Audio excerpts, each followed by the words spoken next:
I'm Lonnie Starmo, CEO and co-founder of POPS. And I'm Dr. Tim Balder, Chief Medical Officer of POPS.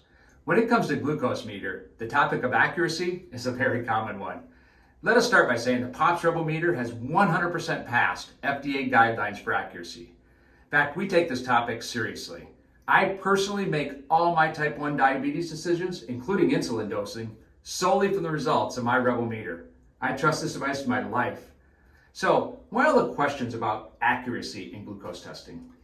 Historically, there have been some questionable test results from different brands of meters. This is complicated even more by the many different factors that can impact an accurate reading.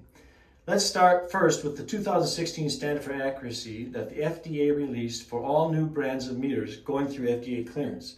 This is the same standard that POPS, as a newer meter, has passed. To simplify what the standard requires, if the clinical lab test shows glucose to be 100 milligrams per deciliter, then the glucose meter must read between 85 and 115. So that standard of plus or minus 15%, that's a pretty big window. Why? Because measuring glucose levels from a sample of blood is technically difficult, but newer meters like POPS have been designed to meet that standard. I know one of the reasons that the FDA requires 350 people in the accuracy test is because they know testing methods can differ between individuals, and also the same individual, when testing multiple times, can have rising or falling blood sugar during those tests.